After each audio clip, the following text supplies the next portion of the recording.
You are listening to the 2 and Out CFL podcast, a proud member of the Canadian Football Podcast Network. The day I listen to somebody giving me fashion advice, have you seen my style, man? I don't listen to anybody. It's football jerseys and Rough Rider t-shirts, the odd Hawaiian shirt, and shorts. Grab some poutine and a double-double. It's time for the 2 and Out CFL podcast. Now they have to kick it out, and they do! Every week, Travis Currah. Does anybody still care about this podcast? And Brazilian Ty. Hunters are people, too. Talk fantasy football, bring you the latest in CFL news, and sprinkle in a little bit of nonsense. Are you kidding? This is unbelievable! Ready, set, hunt! And we are a part of the Alberta Podcast Network, powered by ATB. Brazilian Ty, man, do you know what the absolute worst thing, and I know you don't have this problem, to get in your beard is? I'm gonna guess syrup. Syrup, that is pretty bad. Well, actually, I'm gonna take an educated guess and say rib sauce. You know what? I was actually okay with that. I knew I made it in my life when I was a judge of a rib competition. Yeah, I don't. It's only downhill from here now. It is egg yolks. Oh, it's really hard to explain, but they get in your beard or wherever they get, but they almost dry out and become flaky. Oh. Mm-hmm. I need to start eating breakfast before I shower because the whole eating after I shower thing is not working out for me. It's like people that brush their teeth after they put on a tie. You know who does that? Psychopaths. Join 2 and Out for CFL Fantasy and CFL Pick'em and show Currah and Ty what you got. They are who we thought they were! Just click cflfantasy.tsn.ca. Enough from talking about it. There has to be consequences. And pick'em.cfl.ca. All right, and we start things by thanking you for being patient. A different, I guess, Monday night episode of 2 and Out this time around with strict instructions to not at us, but Dwayne broke the rules. He added me, saying that us loyal 2 and Out listeners are waiting for the podcast. Well, it's partly my fault. It's time zone's fault. It is work fault. And here we are with the podcast either way. The first game of the week, I think, surprised a lot of people. And I think this is going to be a theme this week. I don't think it's exactly surprising that Ottawa showed up and beat Winnipeg. It's surprising that they beat them by 23 points. Yeah, that was a little bit of a shock to the system. And yeah. Winnipeg only had one turnover on defense. Yeah, and that's low for that team. Yeah, if it goes to show if you can control the ball and time of possession in this game too is pretty lopsided. If you can protect the ball, you can beat Winnipeg. That's true. The Bombers.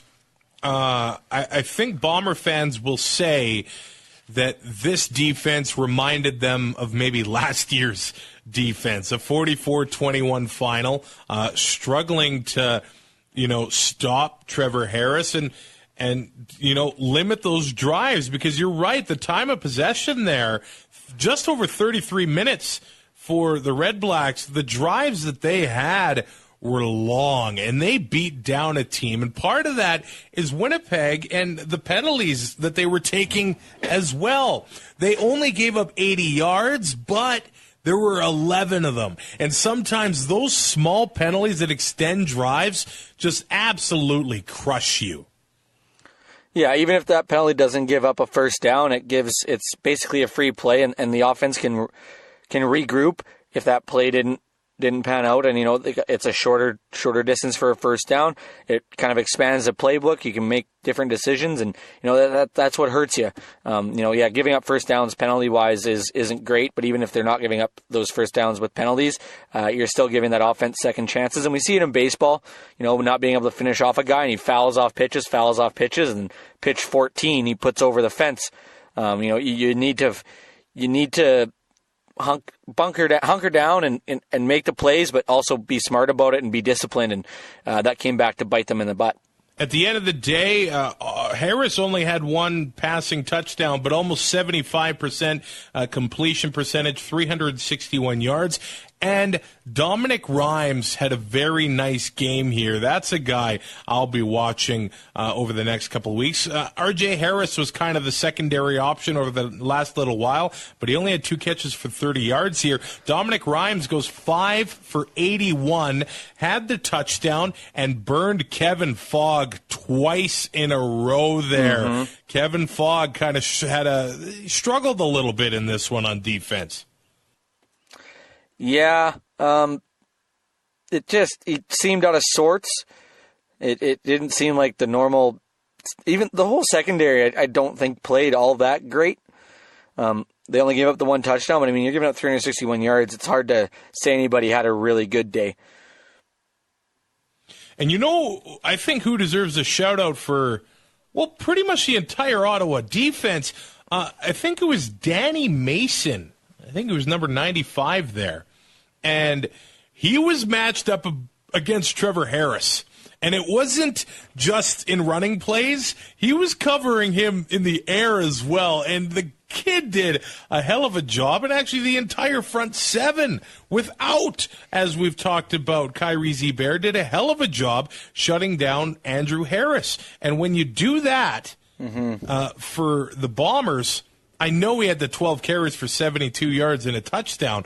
They were able to really limit him, especially in the air. He only had 11 yards receiving. If you hold Andrew Harris under 100 yards in either one of those, you can count as a win. But to hold him at under 100 yards total for the game, that right there shows that Ottawa's defense instantly gives them a chance to win. Because he's their number 1 threat.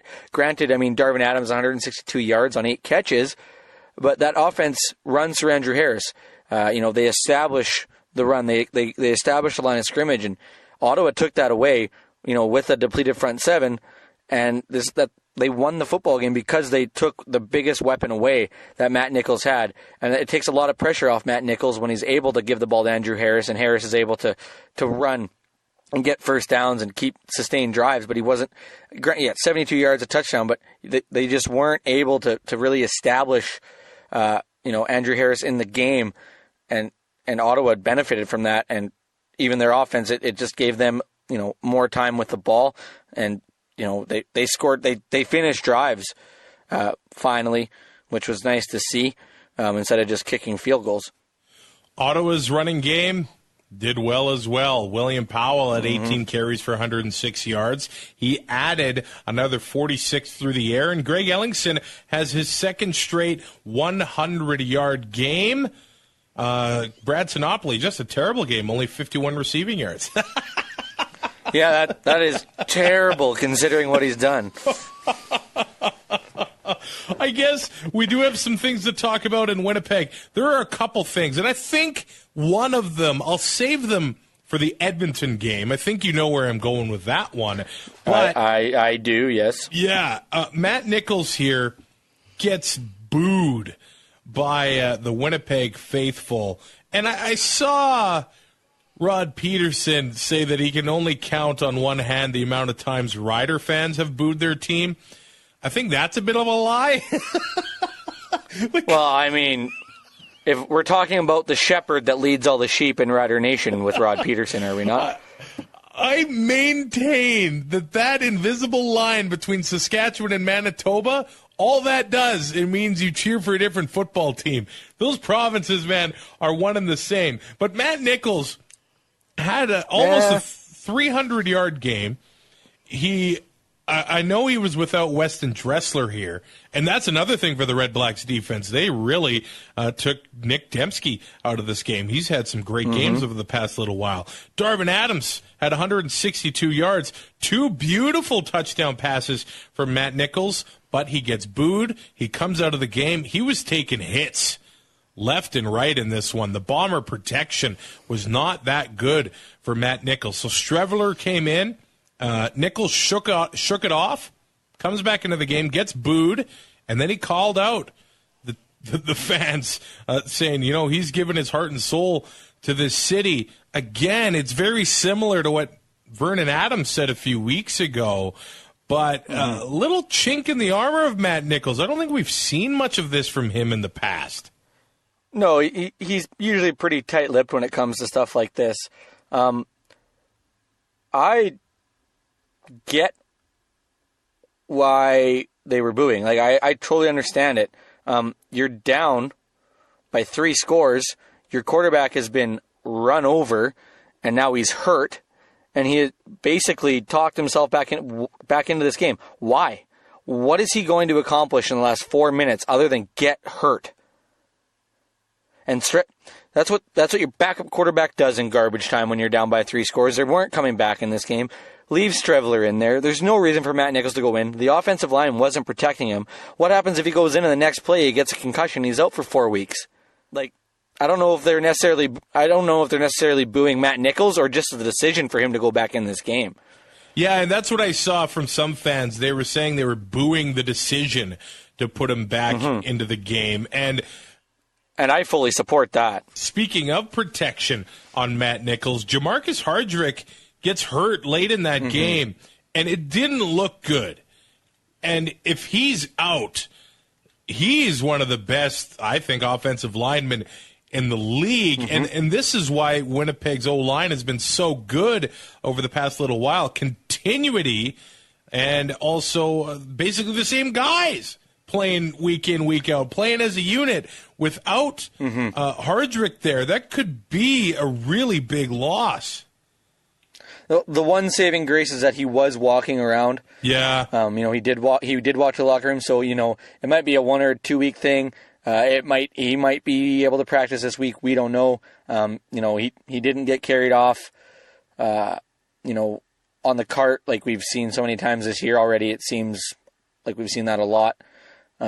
But yeah, so if he's healthy, and maybe it's only a 1 or 2 week thing, they won't suffer that much. I have a feeling that he will be healthy come Labor Day. Yeah, all of a sudden, in the playoffs, the Grey Cup, and Labor Day, guys feel a lot better. Yeah, it's weird. Weird how that works. I know for me, come playoff time, I'm calling in sick because I want to stay home and watch playoffs. I don't play in the playoffs. Don't get me wrong. I don't do that. That's a fool's errand. You don't get paid for playoffs. Why would I play? It's the exact opposite for a fan, though. You're right. Playoffs? Yes. I'm calling in sick. Labor Day, I'm calling in sick. Grey Cup, I'm calling in sick. The players, they're doing all they can. Broken ribs, whatever. I'm going to work. Yeah. Like Patrice Bergeron played in the Stanley Cup final with a hole in his lung. Punctured lung? Like, are you kidding me? I get a bad sunburn. It's like, I don't know. I didn't sleep that well. I'm pretty hot. I can't even wear a T-shirt. I got a hangnail. I don't know. Oh, that's my life. All I do is chew nails. Oh, those can be pretty bad, man. I got a gross story for you. So I had 2 hangnails, my 2 big toes. They were just absolutely brutal. And hangnail or ingrown nail? I don't know. Ingrown, probably. I had to get them both removed. Yeah, that's an ingrown toenail. So you go to the doctor, and he puts the freezing in your toes. And the skin on your toes, man, I think the needles was the worst part.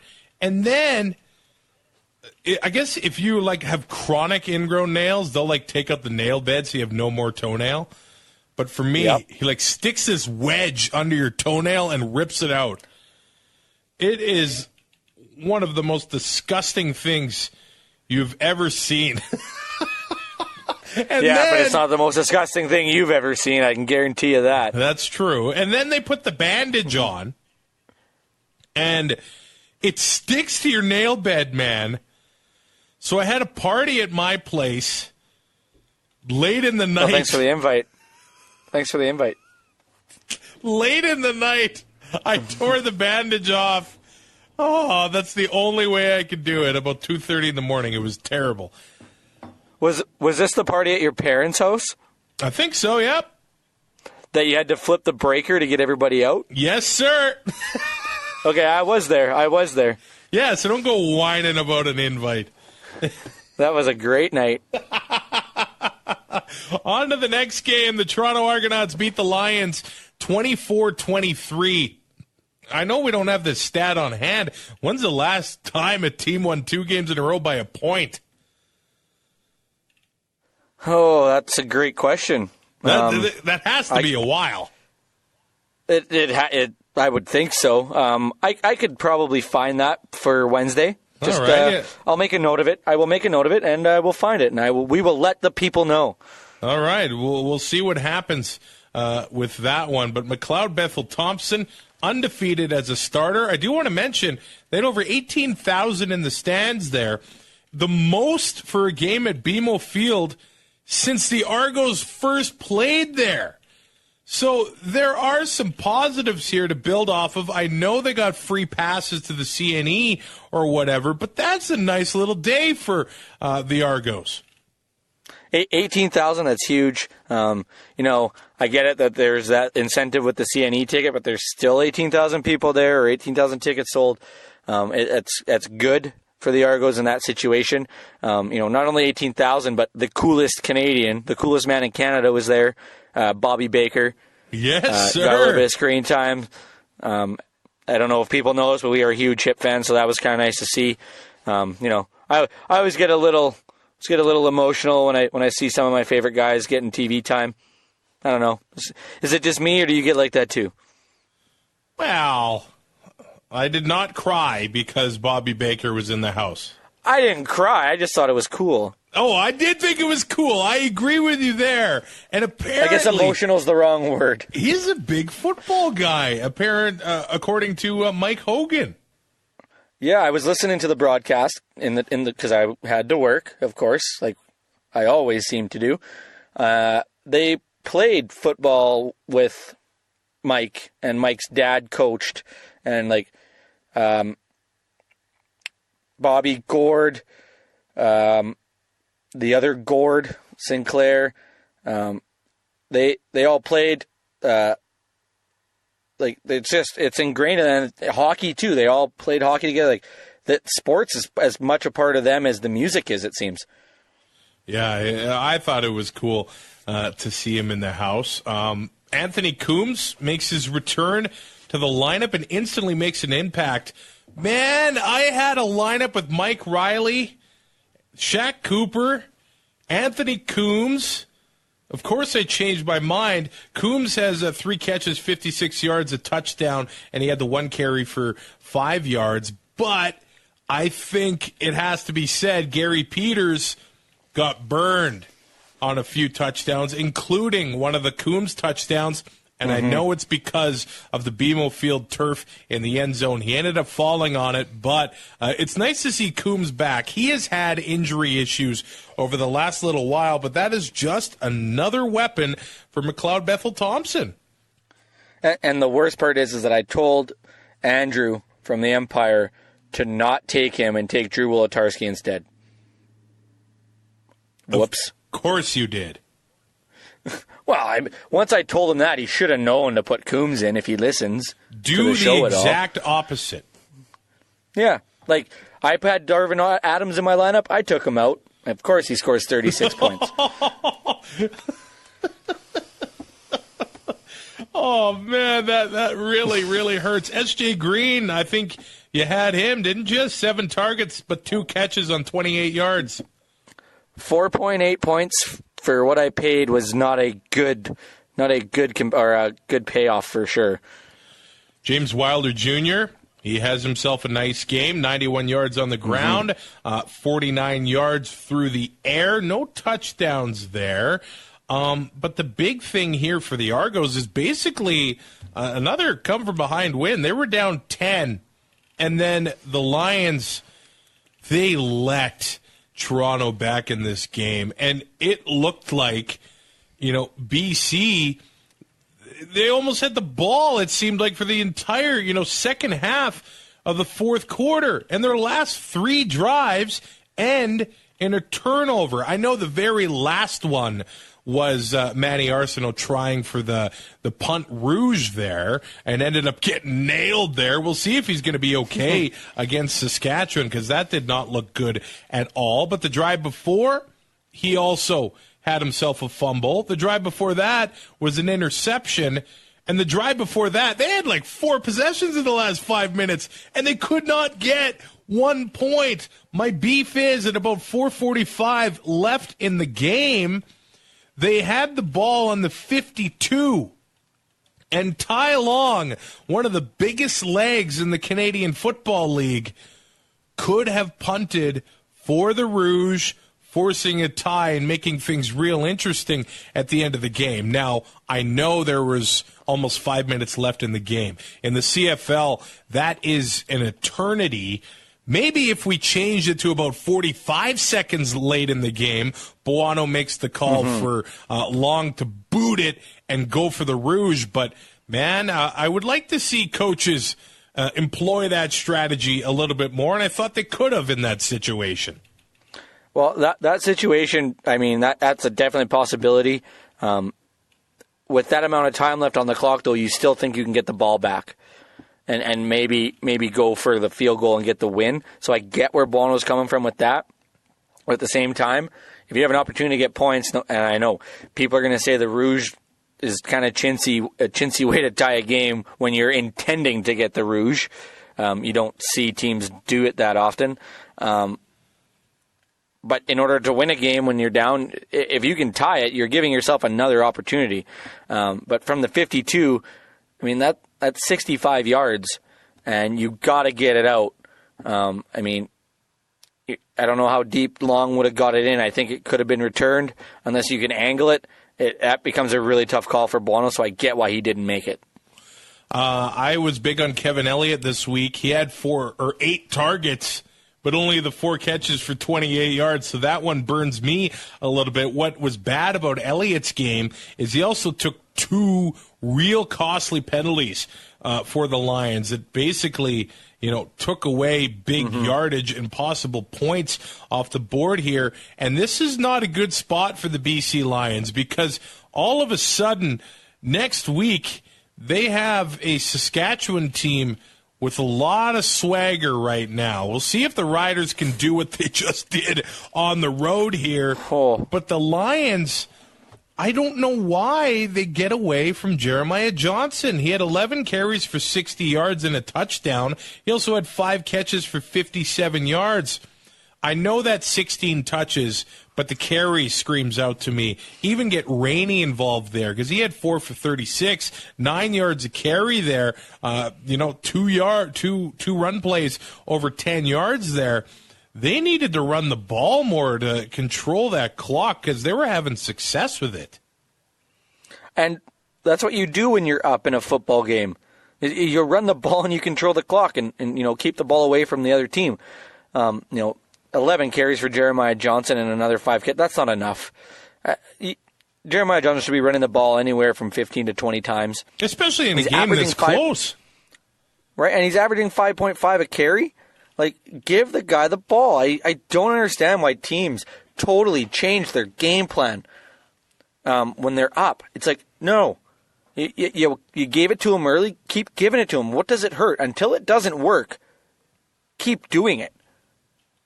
It's like they're changing for the sake of change. And Buono's smarter than that, I would think. I don't know what happened. I know he's not the OC, but I mean, he's still got to be able to tell the guy, like, we got to keep doing this. We got to keep doing this. And they went away from it, and it cost them. 2 big wins in a row for the Toronto Argonauts, both by 1 point. The fans that are getting out to BMO Field, they're getting their money's worth, man. Oh, for sure. It's like the first year I had season tickets in Edmonton. The first 4 weeks we were spoiled. Oh, yeah. There was like a couple overtime games. It was just amazing. Yeah. Good football will bring fans in, but if you're winning and playing good football, it's even better. A quick thank you to ATB Financial. They got the no-fee, all-in, and all-in digital checking and savings accounts. I know Brazilian Ty, he's gone from home for about 3 months here, and your mom's going to be checking on your mail, but you can get rid of that with ATB. ATB.com, and I think the best part here is the Interact e-transfers. There's no fee on that. Unlimited digital transactions, no monthly fee, no minimum balance, and you get the interest on higher balances as well. So check out the no fee all in at atb.com. We move on to Commonwealth Stadium Saturday afternoon. The Eskimos beat the Owls 40-24. And I'm just going to say this. Ian is our season ticket buddy, sits behind me, BC Lions fan. Eskimo fans that show up to the stadium, they're probably like, what is going on here? I wear my Rider stuff to every game. Ian wears his Lions stuff to every game. Yeah, we're weirdos, aren't we? Just drive the fans in Edmonton absolutely insane. But, hey, we're paying customers. We're going to wear what we want. But we started calling. You don't want us here? Buy the tickets yourselves. Yeah, absolutely. You want my seat? Here, buy it. You wear what you want. The day I listen to somebody giving me fashion advice, have you seen my style, man? I don't listen to anybody. It's football jerseys and Rough Rider T-shirts, the odd Hawaiian shirt, and shorts. That's a magazine cover if I ever saw one. I don't know what magazine, but there's got to be one. Highlights magazine, like when we were kids. Anyway, we're calling. You're definitely not on the cover of GQ. No, I tell you that much. We were calling Antonio Pipkin Pigskin Pipkin. You know what? I think that the Owls kind of have something in Pipkin. I didn't think that he looked bad. I thought that the Eskimos were going to be aggressive on this quarterback, make it really hard on him, but they weren't. And I don't know if that's the Eskimos letting up. I don't know what it is there. But Pipkin had an all-right game as a debut, and it would have been a lot better of a game for him if his receivers would help him out. T.J. Graham. That's a broken record, isn't it? It is. T.J. Graham had a beautiful throw right in the basket, and it goes... It hits him in the like it went right between his hands. So Pipkin, how is any quarterback going to succeed in this offense? So all of a sudden, I think the Owls got some quarterbacks that they have something with. Pipkin, Adams, and Manziel. I know Pipkin in this game was a bit of an unknown quantity because there's no film on him or anything like that. But I thought it was a decent debut for the kid. Yeah, for sure. 217 yards, pick, and a touchdown. They say that the most dangerous quarterback you can face is one you know nothing about. Yeah. And he didn't have the greatest game, but he didn't play terrible. And like in all honesty, the Owls had a chance. They weren't down by all that. Like after the first quarter it was 10-7 and then it was 24-14 or 27-14. That's not bad. I mean, they still had a chance to make adjustments and come out and win the second half. And, they just got overmatched and, scored a single point in the third quarter, and then it was kind of turn off the lights. But to come in your first game, Commonwealth Stadium, not the greatest passing percentage or completion percentage, but, I mean, his receivers didn't help him out. The running game was kind of non-existent. Tyrell Sutton, 9 carries, 31 yards. Just the offense is somewhat anemic, or like somewhat isn't the right word. It is anemic in Montreal because of the lack of receiving, and 14 completions to 9 guys. That's not good. Guys need to catch the ball, but I mean, for a debut against, a very established defense that's played together for a while, it's not terrible. And he didn't make a lot of mistakes, which is huge for a young quarterback. Yeah, I don't think he did. I think the Owls maybe have something with their 3 quarterbacks there. But the Esks let Montreal stay in the game. I know they won by... 2 scores when you put the 2-point conversions in there, but they're up 10-0, and then they try the onside kick, and gives Montreal a short field. And what did they do with it? They took advantage of it and scored a touchdown. That I understand it. We saw it in the Super Bowl a couple years ago with the Saints, surprising the Colts. I'm assuming that's what Moss was going for here. If you're going to do that, you have to get the ball. You have to recover that because you're almost giving up points automatically. Boris Bede, it's so good. You can't give him a shot from inside 50 yards because 9 out of 10 times he's making that. So even if they would have only given up a field goal, you're still giving up points. So, you're really accomplishing nothing if you don't recover that kick, especially when you don't need to. Why not kick it deep and trust your defense?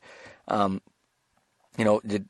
were shutting them out. Why give them any life? And Jim Barker said it too. Why are you're letting them stay in the game? You're giving them energy. You're giving them a fighting chance. And what's the point? What is the point? I almost would have rather seen it at 17-0 instead of 10-0. Because then you're still 2 scores. Yeah. Yeah. No, that makes sense. But yeah, I guess. I don't get it. But there's a lot of stuff that, we saw it in the West Final. Jason Watt's kicking that field goal, and I tried to defend it, saying you got to put the trust in your defense. Take the points when you can get it, because if you go for the touchdown and you don't get it, well, it doesn't matter if you kick a field goal in your next drive. The game's over. So take the points when you can get it. You didn't need to do this at this juncture in the game. In the first quarter, you're up 10-0. Why are you onside kicking? You're just asking for trouble. And they came down and scored, and it was 10-7. Everybody's like, okay, here we go. But, they're able to overcome that, which we kind of figured they would with their offense. But I think it was a poor decision. I do not understand why Sutton did not get the ball more before he got hurt. But we've been saying that all season. He had 9 carries of 31 yards. And I think Sutton might go down as maybe the most underrated player in the CFL over the last decade or so, because he's on an Alouette team. I wonder what Sutton would have done if he was on that team with Calvillo. And I know they were taken care of back then with Whitaker and Coburn and guys like that. But Sutton, I think, would have had a hell of a lot better career, and people would be talking about him a lot more if he was on a team like that. But he gets carted off. You never want to see that, and I hope it's not as bad as it looked. And going forward, it looks like the guy's going to be William Stanback. And he only had the catch for 30 yards in here. He was returning kicks as well. And TSN CFL Fantasy, I know the injured guys, you want to respect them, but it is kind of the next guy up when it comes to fantasy. And Stanback, they've already upped his price to $4,000. Still cheap, and I really kind of like that against Toronto in the upcoming week. It's just Montreal's offense is just so they don't catch the ball very well, and they ran it 12 times. Like, I would think that they'd be running it more with Mike Sherman. I know. Who, coach college ball and coach NFL, where you run the ball. I think he's scared of only having 2 downs to get the first down, so he doesn't want to run it. He doesn't. I don't think he knows what he has in Tyrell Sutton. But we've seen it this year where he can run for a 7 or 8 yard average, but they just don't commit, and I don't get it. If you're not going to commit to running the football, I don't care what league you're in. The team that commits to running the football usually is able to win that game because you control the line of scrimmage, you control the clock, you control the tempo. Montreal is not doing any of that, except for one game against the Saskatchewan team that we have no idea how the hell it happened. Looking back, watching these last couple weeks, like what happened in that game against Saskatchewan? Because this is a completely different team from that week to the next week and to this week now. I don't get it. Ernest Jackson, and this is another broken record situation, absolutely invisible. 2 targets, 1 catch, and 11 yards. And Adarius Bowman had 2 catches for 19 yards. I think this is his first game back in Edmonton as a member of another team, and he ends up getting ejected after a bit of a skirmish, I guess, with Mercy Maston. And this is the second week in a row we've seen this sort of stuff from Bowman, throwing the punches a little bit here. I do think it was kind of power tripping from Bradbury, and I said this to Andrew from the Eskimo Empire podcast, to throw them both out there. But this doesn't seem like a Darius Bowman to be this aggressive and this frustrated. I know he's been on good Edmonton teams lately, but he's got to be a frustrated guy right now. I think his play is the reason he'd be frustrated. What has he done this year? Like, he was on a Winnipeg team that, when he went to Winnipeg, it was like another target for Matt Nichols, another weapon, and he does nothing. He has 3 games with no catches. So they traded him to Montreal, and, he went into that room and said, well, there's some really good vets here. I expected the room to be bad. He's not helping them there either. So I wonder if Edmonton saw something and they knew, like, okay, it's time to part ways here. And then to look surprised that he got ejected, it's like, dude, you knocked a guy's helmet off. It was a slap. He didn't punch him, but it's still anything like that. You're getting ejected. It's going to come, and they throw Maston out just because of the retaliation. And there's blows to the head, and they're all about player safety. So I get that. But like you said, frustrated. But his play, I think he's more frustrated with himself than anything else. As for Edmonton, Mike Riley, he does his MOP things, 33 of 42, 424 yards, 3 TDs, and an interception. And he crosses the 25,000 passing yard mark in his career. We're watching somebody special, man. Oh, absolutely. And, he does it both ways. Whether it's rushing or passing the ball, he can do it all. When Shaq Cooper looked like he ran in that second touchdown of his, and it turned out he was out of bounds, or fumbled, I guess it was called. I was like, okay, well, give it to Shaq. Let the Rook get one. And then I thought about it. I'm like, nope, it's Mike Riley. And they even said on the broadcast, if CJ Gable's not getting that ball, there's no way Shaq Cooper's getting that ball. Yeah. And at $2,500, I would have liked an extra 6 points. And either way, Cooper had and I thought, I thought they should have given the kid a touchdown after the effort he put in getting them that close. But he had 17 carries, 102 yards, 5 catches, and 41 yards. He had the receiving touchdown. Now, I know on the surface, it's a really good game for Shaq Cooper. And this kid is he's got a big, bright future ahead of him in the CFL, I think. But they really missed C.J. Gable when it came to pass protection, because the Alouettes, especially in the first half, were really getting after Mike Riley, and they were hitting him. The Eskimos cannot allow this to continue to happen. The Alouettes, I know they're the Owls, but when they start playing good teams again, and they're going to have to get to the Grey Cup, they still got Calgary twice, they got Saskatchewan again, they've got Winnipeg again as well. I know Jeffcoat's making some noise on that defensive line, but they can't allow Riley to get hit this much. It's going to wear him down as the season goes on, and Montreal was hitting him in this game. And they had a lot of opportunities being on the field for over 38 minutes. Yeah, the time of possession was lopsided. You cannot let Mike Riley, take the beating that he did. He might have broken his nose on that touchdown plunge. The trainers were looking at it and adjusting some stuff, and it looked a little different after the game. But that's not on his O-line. But at the same time, the guy's a warrior, and he'll take these hits to make plays. But you have the biggest, hands down, the biggest on average O-line. Like, O'Donnell's 6'11"? Yeah, he's the Undertaker out there, man. Yeah, you need to protect this guy. He is your franchise.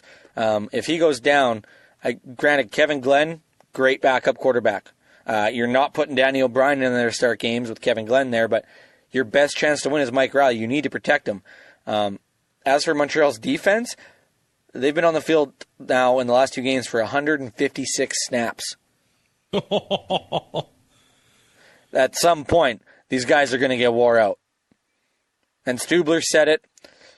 Stubler said it after the game last week that's probably the most he's ever seen a defensive team have to take on snaps, and they almost matched it.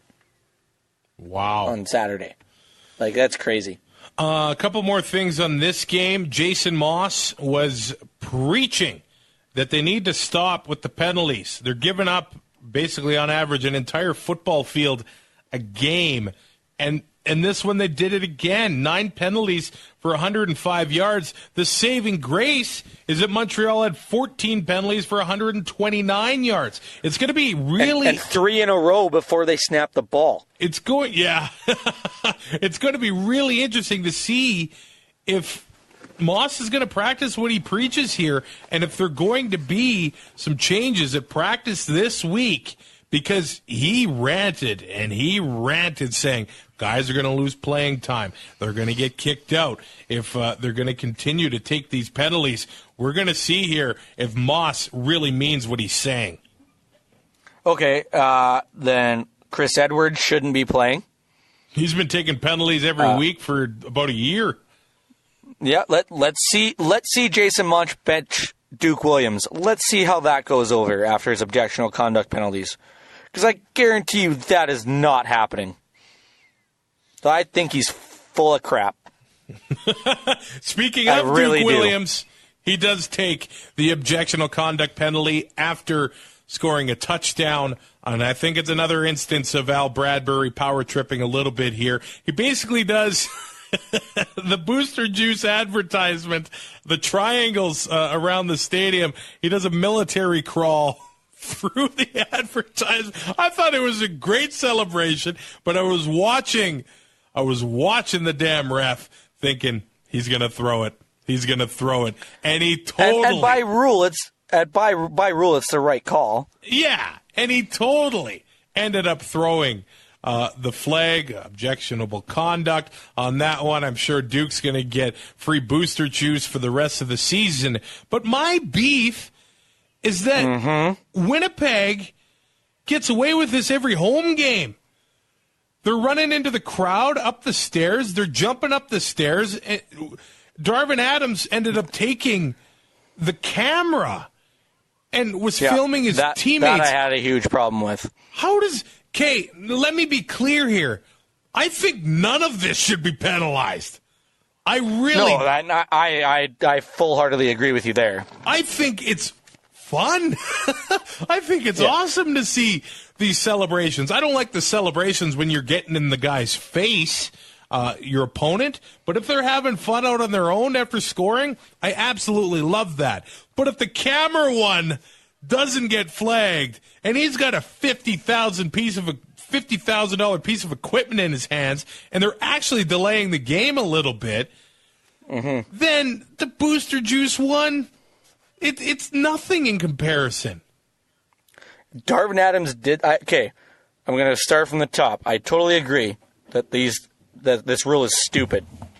It's dumb. Why?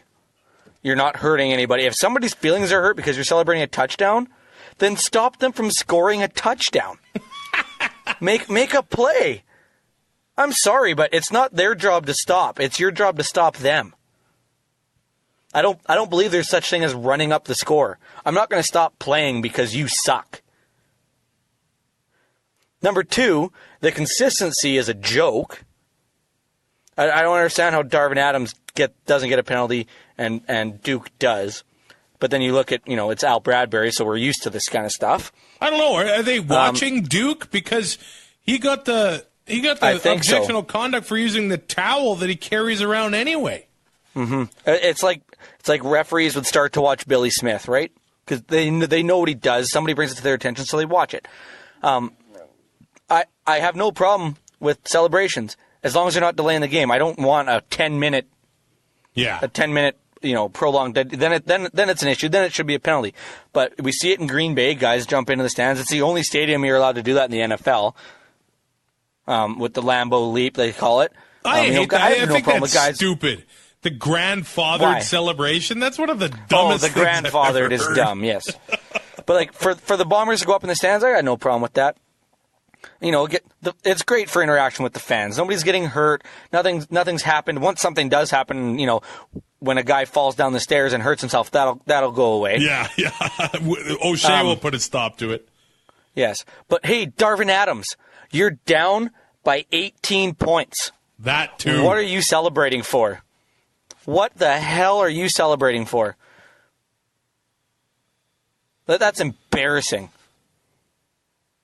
It's embarrassing. Like, I'm sorry, but if I'm playing hockey and I'm down 9-1, I score a goal, I maybe fist bump a couple teammates, and I just skate to the bench or I skate to center for the faceoff. Like, if it's a game tying touchdown, yeah, I get it. But to have a huge celebration, I get it. It's your second touchdown. You're 138 yards or whatever it was. You're down by 18. Give the ref the ball. Go back to the sideline and work on the next drive. Talk to Matt Nichols. Talk to your OC. Talk to your head coach. Devise a plan where you're going to get in the end zone again. 18. That's embarrassing. And Matt Dunnigan said it on air. And I fully agree with him. I think he's completely right. If you're down by that much, you have nothing to celebrate. No.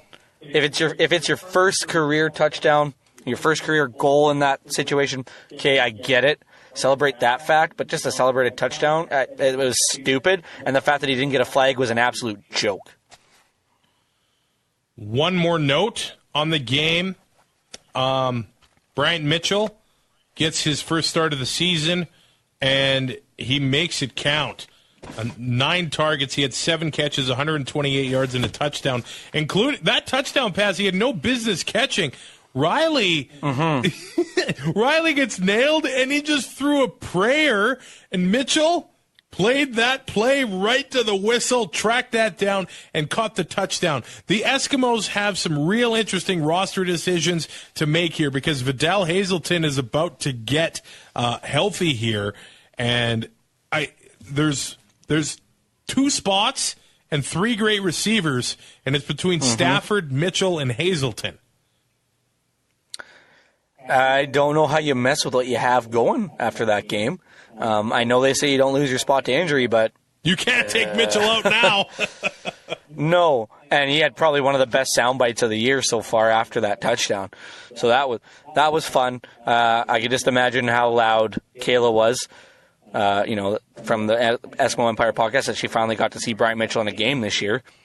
I'm tired of hearing about it and reading about it on Twitter.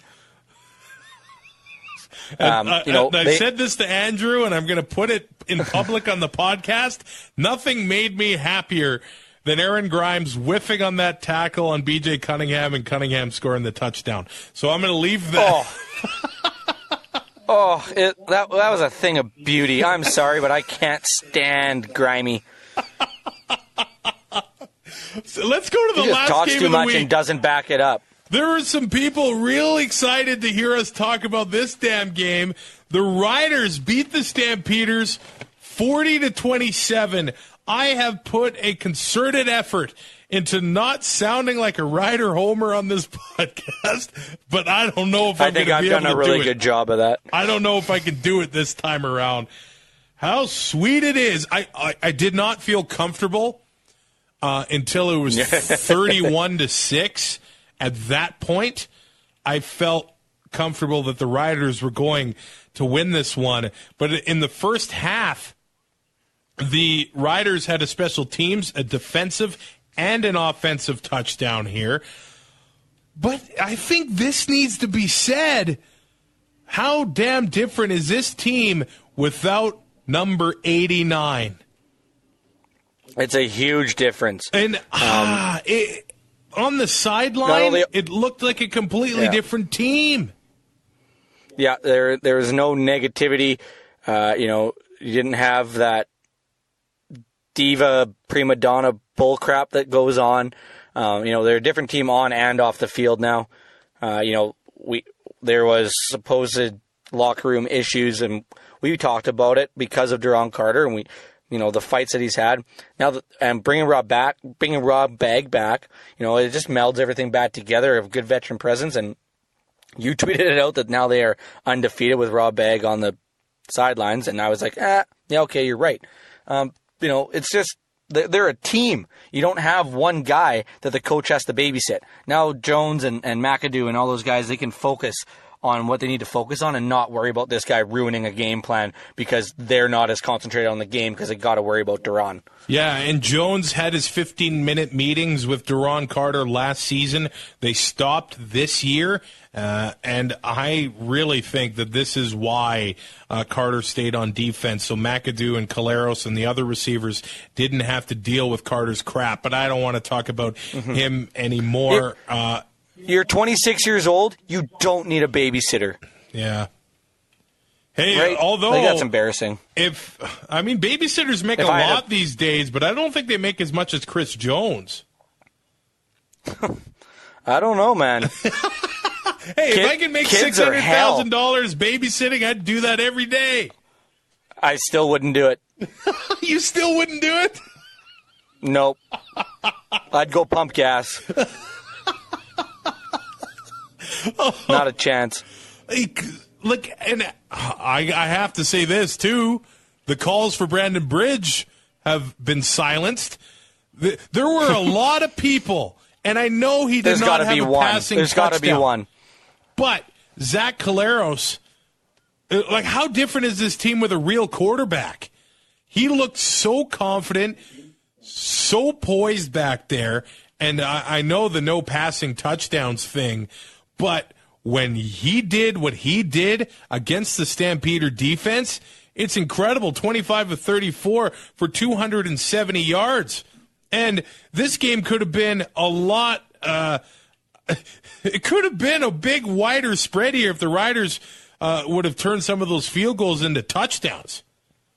Oh, absolutely. He didn't throw a touchdown. The offense only scored one, I think, was it not? Yeah, and it was the Nick Marshall lining up in the Wildcat formation. Wildcat. I don't know what's going on right now. That blew my mind. This team with Collaros back there has a leader, a veteran that has done this before. He's been in 2 Grey Cups. A field general. He controls what goes on. He knows what's happening. Brandon Bridge, I know the only way that he's going to get better is to get reps and to get playing time and become part of that offense. But when you have a guy like Collaros, there's no way Bridge is getting in there. It's a calming influence on this offense, and the guys know, that they're going to get the ball. The timing will be there. He protects the ball. He does all the little things that he needs to do to get his team down the field. And granted, it didn't turn into touchdowns this week, but they turn it into points. The defense showed up in spades. The 25 fantasy points. Forget the 12 they scored just in touchdowns. That's huge. The turnovers, they got to believe. It was a whole team effort, but having Zach Collaros back there changes that offense exponentially to the point where not every drive had to end in a touchdown like you always felt with Brandon Bridge, that if they didn't get a touchdown, that, the next drive was going to end poorly. We know that if Saskatchewan doesn't get a touchdown, they only get a field goal on a drive, there is a chance that, Zach Collaros is going to make those little adjustments or find something in the defense and get a touchdown on the next one. There's always that chance. I always felt with Brandon Bridge that there wasn't that chance if he didn't finish a drive early in a game. I always felt like he wasn't going to get there. And you know what? It's kind of like hockey. When you're a defenseman and you got a good goalie back there, you play with a little bit more confidence because there's a good chance that your goalie's going to make the save. And I think maybe that's what we see with Collaros. He gets to play with a little bit more confidence here because he's got that Rider defense to back him up if they do turn the ball over. And not only the defense, but the offensive line now doesn't have to worry about, covering an entire field. They just got to create him they got to make him a pocket, and he'll take care of the rest. Yeah, they bring in Cofield there as the left tackle there, and the offensive line has been playing completely different than what we saw at the beginning of the season. And the fact that they were able to keep Collaros as clean as they kept him against the Calgary Stampeders in that front seven, is an accomplishment. I do not think that the Stampeders took the Riders lightly, and I'm also not shocked that the Riders won this game. I am shocked how they won it. I figured they might win, a 12-10 game with 4 field goals. Oh, I was at that 15-9 game last year, and it was brutal. See, I was expecting a win like that, maybe. We focus so much on the Stamps not losing after a bye week. It's been so long. It's been like 13 years. We forgot that, the Riders had a bye too, and Chris Jones is a pretty damn good defensive coordinator. Yeah. And he dialed up a game plan and totally made the Calgary offense in the first half look pedestrian, which I was not expecting. And their defense didn't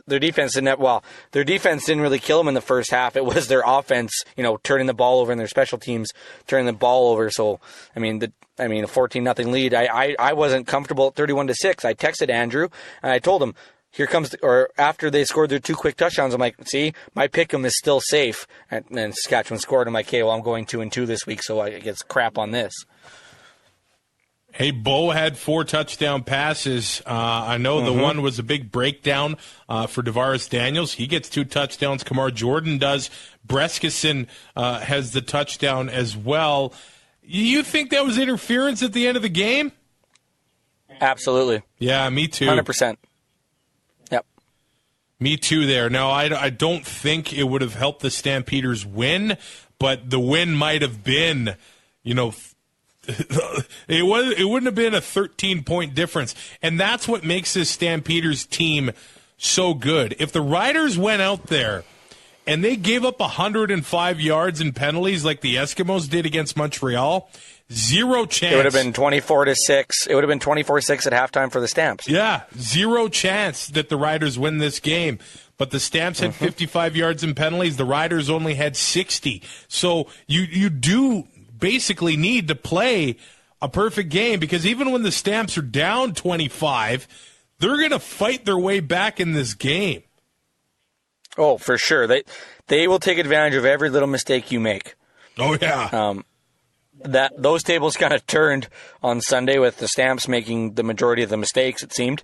And again, another ejection in this one for, they called it rough play, but I'm pretty sure I heard on the live mic when they were talking to Dickinson it was abuse of an official. And when they were walking off the field, he was just costing himself more and more money because he wouldn't shut up. Yeah, and maybe Emmanuel Davis knew that there's only a max that he can get fined because of because of the CBA. But yeah, he got his money's worth, that's for sure. So I think he did. So Jacared Davis, he basically had Trey Mason in a chin lock, and he was not letting go. And I know fans of both teams are going to see this incident in completely opposite ways because of their allegiances here. But he was not letting go of Mason's head, and I'm thinking, man, this guy's neck's not going to be feeling good tomorrow. And then an offensive lineman is always going to back up his running back and his quarterback. So Dan Clark gets in there, throws some guys around, and there's a melee. But this is where the season really cranks up. We're getting close to Labor Day. The Stamps want that undefeated record. And these teams do play one more time in October. They might play again in November. And I'm looking forward to those possible matchups. Oh, those could be fun. For sure. These two teams always seem to either play an absolute blowout, like we saw in July, or these games are super close, or, this one, it didn't look close, but, it was closer than it looked. Calgary had a chance to make it a one-score game and then possibly get the ball back. But I don't care what team you cheer for, and we all know, we're Rider fans, but I crap on the Riders as much as any other team. Why? Okay, I'll never understand this. When you tackle a guy, why do you have to lay on top of him for 30 seconds? Yeah, sometimes what they're are you accomplishing? On the bottom of a pile, but I think that there was no pile there. No, there wasn't. He wanted to put him to sleep, it looked like. Yep. And at the same time, the refs could have thrown a flag before it escalated to that because he's, laying on top of him and putting him in a chin lock kind of idea or kind of thing. But, I mean, of all the refs, I did not think Kim Murphy would be the guy to throw somebody out. Yeah, that's true. For something in a scrum that I couldn't even see Emmanuel Davis in that scrum. There were rumors that, I don't know if they're rumors, but apparently he spit on the ref. The only thing that I saw when he was yelling at the ref walking off the field, there was a little bit of a say it, don't spray it, Sergeant Slaughter thing going on there. Oh, my goodness, is that disgusting. No, I don't know if he intentionally spit on an official before getting escorted off the field, but some people said Pulling a Robbie Alomar. Yeah. So, and when you get spit on, it is the absolute worst thing. There's nothing more degrading. No, I'd rather. It is terrible. There are a few. Let's not go there. What we'd rather have. Yeah, there are a few rider notes I do want to mention. Nick Marshall has the pick 6. Mm-hmm. He has the Wildcat rushing touchdown as well. He was a quarterback once upon a time. I think the bye week in a national championship game. I think the bye week really let them put that play into the playbook, and they whipped it out against the Stampeders. It was really fun. Oh, and any time that the Wildcats kind of come and gone in the NFL, yeah. I mean, teams have sniffed it out, found a way to stop it. But if you don't see it that often, you don't game plan for it, and especially after bye week, Chris Jones had 2 weeks to do this. And, Calgary, when was the last time Calgary saw the Wildcat offense? So, I mean, it kind of catches them off guard, and you got a guy who can run that play. And if things didn't open up, I'm sure there was probably a pass option somewhere in there, but he didn't need it. So stuff like that, I like. You're not going to see it all the time, and that's kind of why I like it, because it's nice to see a little bit of a breath of fresh air to this offense that seemed stagnant in the last couple weeks. Jordan William Lambert's 10 targets, 10 catches, 152 yards. I really like him against the Lions secondary in this upcoming week. So that was a nice game from him. As for defense, Matt Elam, holy crap. All of a sudden, there's maybe a little bit of depth in the Riders secondary. Maybe not, the deepest of depths here, but once Derek Moncrief gets healthy, you got another linebacker in there. Purifoy was playing in this one. Edom has played linebacker. Elam has played linebacker. He had 2 sacks after getting blitzed as well. So we were waiting, why isn't Elam getting in there? And it seems like after this bye week, he was kind of worth the wait. And don't forget, Cresden Butler will be coming off the injured list at some point, too. Yeah.